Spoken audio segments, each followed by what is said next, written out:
banyak congratulation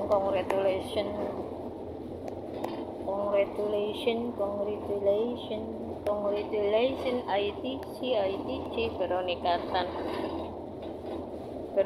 Tan jandanya Pak Ahok.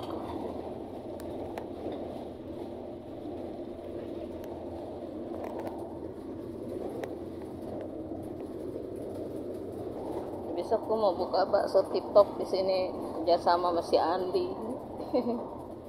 Ini kita buka bakso TikTok sini di laris lu di bisa 3 kali lipat lo hargain di sini.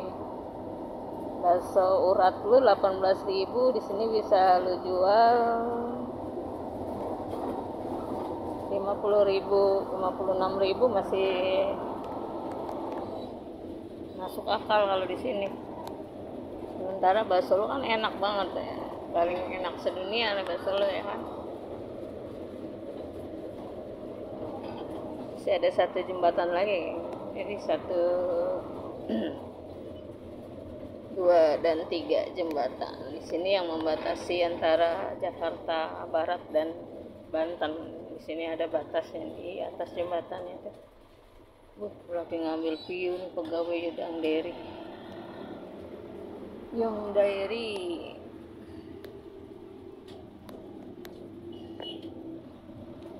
Nah, jembatan terakhir. Kira-kira dia punya pengajuan, Gua kira Rocky Gerung ya kan, gua naik busway dari mana Jakarta Kota ke Pantai Maju. Dari belakang kayak body-bodinya kayak Rocky Gerung gitu, tua-tuanya sih gitu. Pas turun bukan bapak-bapak Cina gitu. Oh, kalau Rocky Gerung, "Hai Bung Rocky. Apa kabar Bung Rocky? Ayo kita main ke PIK 2." Nah, ini jembatan terakhir. Sayang kalau kita ngambil gambar terhalang sama tirai-tirai laut ini kan. Saya mau naikin ke kamar aja.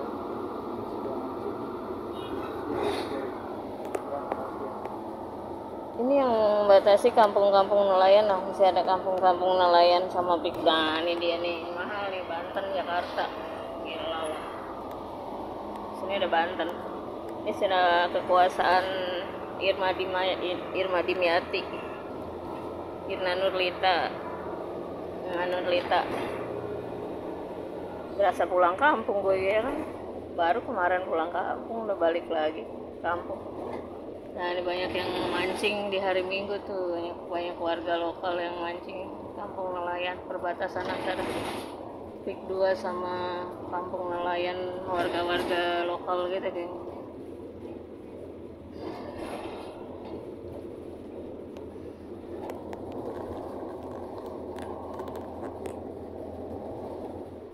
Hari Minggu ramai banget.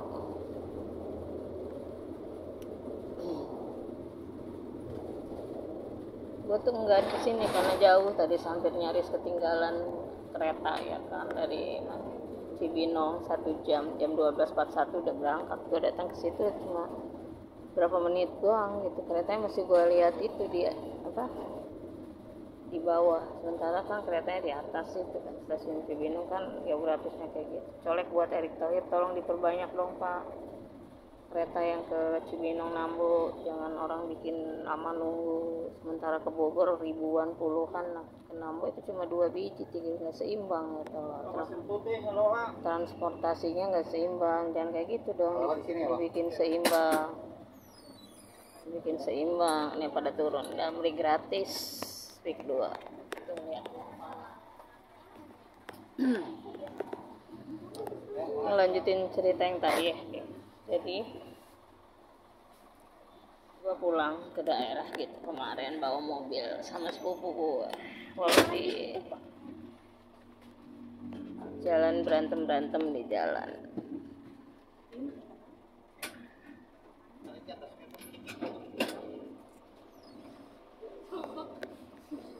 Naik transportasi umum bawa bayi repot. Punya transportasi sendiri, punya mobil sendiri bu. Kasihan pembantu, nggak ditutup lagi deh.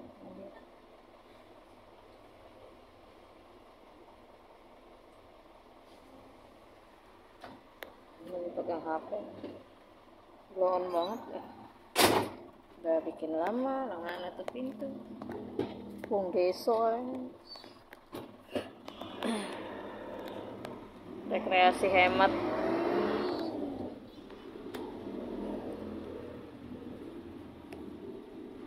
Ini taunya gratis, nggak mau nutup pintu.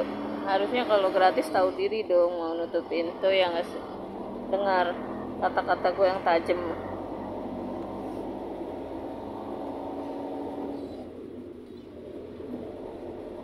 Jadi gue pulang ke daerah karena kakak gue WA gitu kan, kaget dia, itu tanah kita ada yang matokin. Apa bang? Siapa yang bilang bang? Bilang ke gue, orangnya siapa, namanya siapa, yang beli siapa, yang jual siapa, gue gitu ya. Wong tanah gue itu kan, tanah dari uak gue, warisnya jatuh ke gue, dijual orang, udah dipatokin, tetangga lapor ke sepupu gue, yang ke gue nggak ada yang lapor, padahal itu tanah dekat banget teman-teman SMP gue gitu. Mungkin mereka ngiranya gue yang jual ya, sementara sepupu gue pun begitu. Wah, si Nuning jual tanah nih. Dia nelponnya kayak nggak ngenakin ya. Lu mesti ngomong apa ya lah? Lu ngomong apa? Ngomong aja gitu. Dikira gue takut kali ya, walaupun gue adeknya ya, kehitung adek, tapi gue nggak ada takut-takutnya gitu. Ya gue pengen tahu dong siapa yang ngomong gitu kan, yang ngomong jual tuh siapa, yang jual siapa, yang beli siapa, harus jelas nih.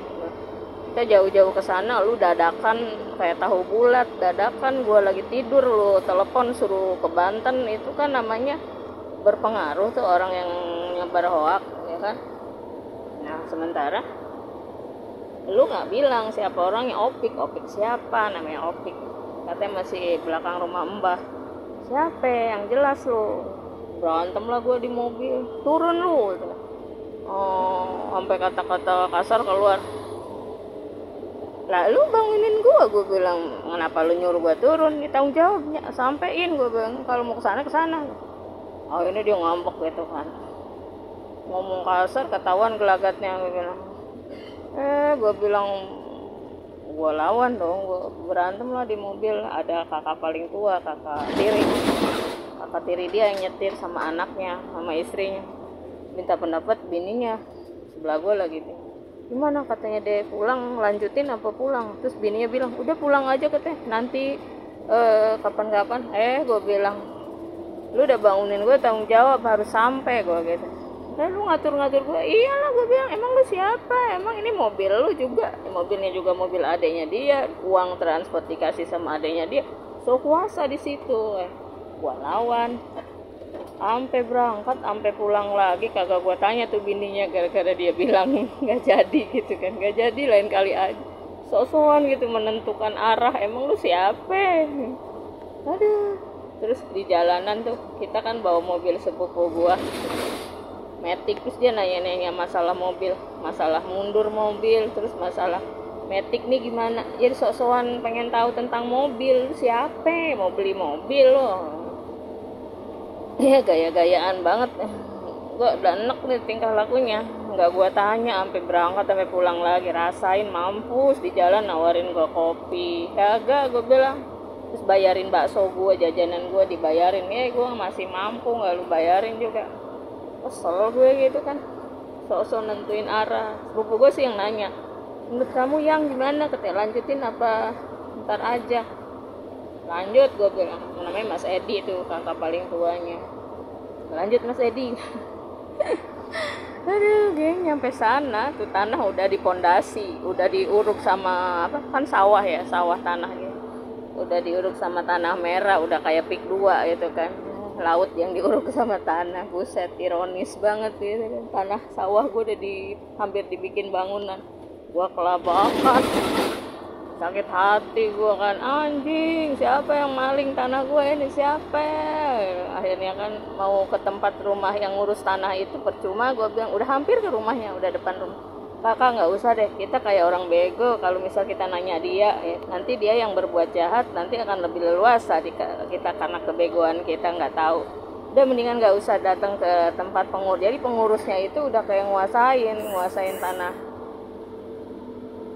ngelesain ngurusin tanah nenek itu bertahun-tahun, geng, dari zaman neneknya, kakeknya, sampai uyutnya kali, sampai ke dianya tuh ngurusin tanah itu udah kayak milik dia. Jadi gue simpulin nggak enak firasat gue nih, udah abangnya aja ngaku-ngaku dikasih surat kuasa sama sepupu gue, namanya Enjay, Desa Pamarayan, catet tuh, mafia tanah.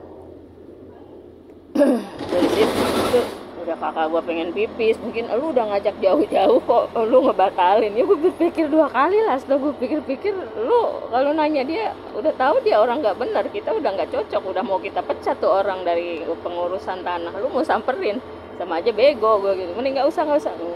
Akhirnya cancel. Kakak gue nurut, lucu tuh, kakak gue tuh lucu, sepupu gue lebih tua dari gue tapi bisa gue atur ya. Karena ya nggak tahu ya, dia tuh bukan mencerminkan seorang anak